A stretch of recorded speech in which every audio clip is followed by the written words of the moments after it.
Hey guys, it's Landon from TBAS-Surveyor.org, and today we're talking about fuzzy computer math and problems with 2D coordinate grids.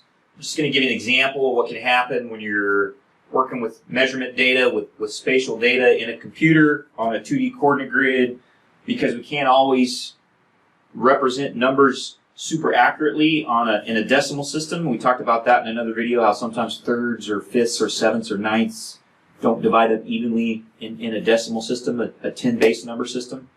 We can run into some problems. So what that means is when you're dealing with 2D coordinates and measurements, surveyors got to turn on their noggins. We got to use some common sense, right? We didn't touch on it directly, but when you think about significant digits, I told you in the video on significant digits, surveyors don't report measurements way 15 places past the decimal on the right side of the decimal, because that doesn't make sense. It's not common sense, right? You're implying that you measured something more precisely than you really could. So this is kind of a related topic. Surveyors got to use some common sense, right? Okay. So sometimes computers are really good at math. They're excellent at math. In fact, that's why at TBAS-Surveyor.org, part of what I want to do is show you guys how to use computers to do math, because computers do math way better than humans. But computers don't have common sense. So you can use computers to do math, but you got to have your human common sense turned on when you do that. All right, so sometimes the math in computers can get a little fuzzy. And we're going to do another video where we talk about floating point numbers, and you'll see some of that. But I wanted to give you another kind of real-life practical example. So let's come over here. We got this piece of property, this rectangular parcel. It's 100 feet long, and we want to split it into thirds. So let's say I've got 3 kids, okay, Elmer Fudd, Bugs Bunny, and Daffy Duck. Those are my 3 kids, and I want to give them each a third of my 100-foot property. Okay, let's say it's 100 feet by 20 feet. Okay, so I'm going to give them each a third. Now, let's pretend we were in CAD. I'm going to do some videos that show you guys how to do CAD, but we're in CAD, and we're creating coordinates for this. Okay, so we're going to come down here. We're going to come up here in this corner, and we're going to give this a coordinate. We're going to say the northing here is 1,000 feet. And we're going to say the easting is 5,000 feet.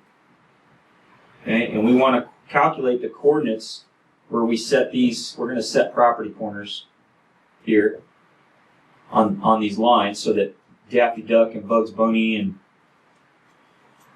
whoever the other guy was, I forget, can know where their properties are at.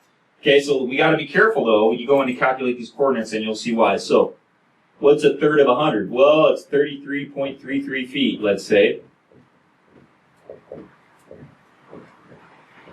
And I'm only going to carry my significant digits over to 2 places, 100th of a foot.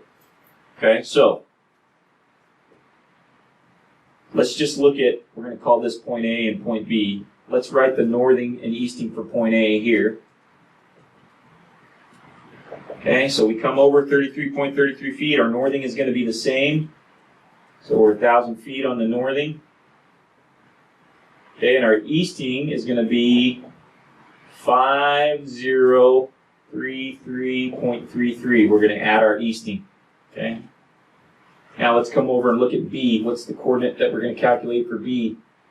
Northing, easting. Okay, northing is the same, 1,000. But our easting is going to be 5066.66. Okay, so far so good. Now let's call this point C. We're just going to check in at point C. So we're going to go over this other distance here and calculate our coordinate at C. Okay, so again, our northing is 1,000. But our easting is 5099.99.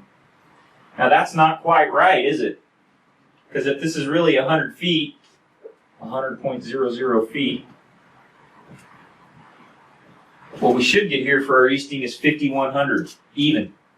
5100.00. But we don't. We got a little rounding error. We're off 100th of a foot, because we've got thirds here, and thirds don't go nicely into a decimal system, right? So there's a little bit of an error here. But if you're a surveyor, you know, hey, we can't measure 100th of a foot most of the time in the field, so we're okay with that. This is close enough. A lot of things in surveying is it close enough? Is it good enough for the girls we dance with? All right, so this is okay. right? But you got to use your common sense. You got to ask yourself, all right, I've got a little bit of rounding error here, because I'm dealing with thirds. Is this coordinate really close enough? Yeah, it's basically the same. Now, things change when you change the scale that you're working at. So let's look at this. Let's say instead of 1,000 feet, it's 10,000 feet.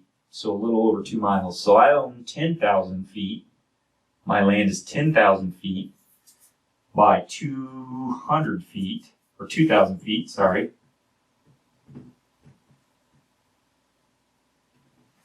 Okay, we're going to do that same math. But we're only going to use, the same number of significant digits. So we're going to come over here, 3,333.33 feet.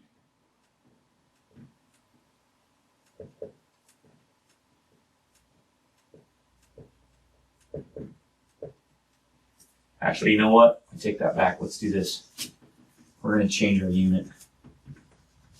Okay, we're going to say this is 10 miles by 2 miles. Okay, so this is a big piece of property I own. I got to make the units really big so you guys will see what happens. Okay, so we're going to go over 3.33 miles. Okay, and we're going to just carry the same number of significant digits here, right? We only have 2 places on the right side of the decimal. That's what we did last time. Because you're going to see, because we have a different unit here, we're at a much bigger scale, that makes a way bigger difference. So let's calculate our northing here, and we're going to calculate our northing in feet, not miles. Okay, so northing's going to stay the same, but all our eastings are going to change. Okay, so our easting for A, we're going over 3.33 miles. Okay, so we're going to use our calculator. We're going to multiply that by feet. I got to find my phone.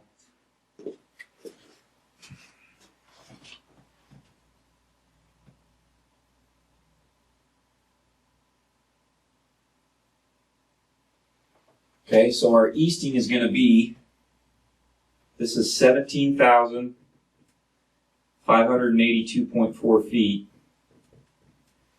Okay, so our easting is going to be, so we're going to add that to 5,000.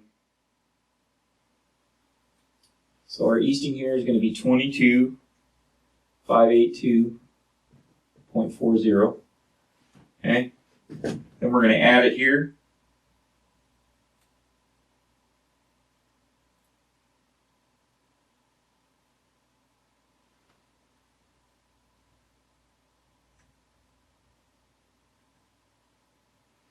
Okay, so our easting here is going to be 40,164.80. Okay, now let's see what happens to our easting here. We're going to check in at C.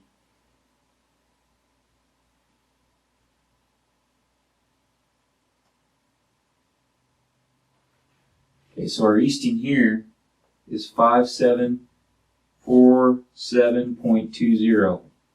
Now that's a problem, and I'll tell you why it's a problem. Because this isn't what we should have got, right? So if we take 10 miles,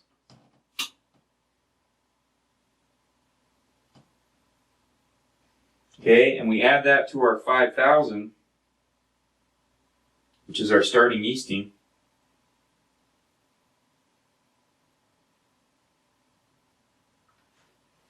this is the easting that we should have gotten up here at the corner. I'm going to write it in a different color. We should have gotten 57,800.00 is our easting. So with the rounding here, what was the error? Well, we can figure that out. We can figure that out. We can do the math and figure it out. So hang on a second here.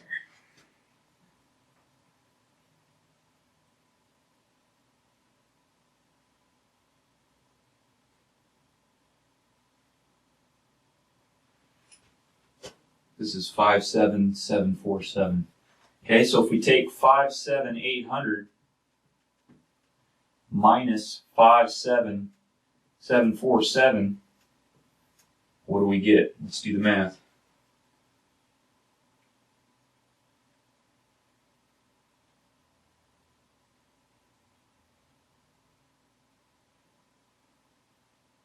We get a difference of 53 feet. Now, Can a surveyor measure 53 feet with modern equipment? He sure can. If you got hired by this guy and you were doing a survey, would he be happy if you had your corners off 53 feet? Probably not. 53 feet's quite a bit, right? So here's the point. We got to use our common sense. If we're doing this math in a 2D coordinate grid, we can't carry the units of measurement in miles to the nearest tenth of a mile here, right? Sorry, hundredth of a mile. Hundredth of a mile is not accurate enough, right? We got to add some more digits. When we're doing our math, we got to take 3.33333, maybe 5 threes on this side of the decimal to carry enough significant digits to carry enough precision so that when we do our math, we don't end up with this 53-foot error, right? So as a surveyor, you got to think about what's my unit of measurement, what can I practically measure, and sometimes in your calculations, you've got to carry way more significant digits than you put in your final answer, right? We call that carrying the precision through our calculations. You always want to carry a couple more significant digits in your calculations than you might report in your final answer, okay? So just use your common sense. Be careful with your units and your significant digits. There's a relationship between your unit size and the number of significant digits you have to carry, and you always want to bring that back to practical life and ask yourself as a land surveyor, what can we really measure on the ground? What matters? And is that rounding error that you get when you put these odd numbers into a 2D coordinate grid, is the rounding error, is the fuzzy math big enough to matter on the ground? Most of the time it isn't, but sometimes it is. And so you have to think about that as a land surveyor. So precision and significant digits in your units of measurements really matter. 53 feet on the ground really matters, right? Depending on where you're at. So be careful. Think about significant digits, implied precision, carrying enough significant digits in your calculations. Think about how computers round numbers. You can't just use computers like a black box. You got to think about what they're doing. You got to use your common sense. That's why you're sitting there at the computer, because you're a human and you have common sense. You got to use it.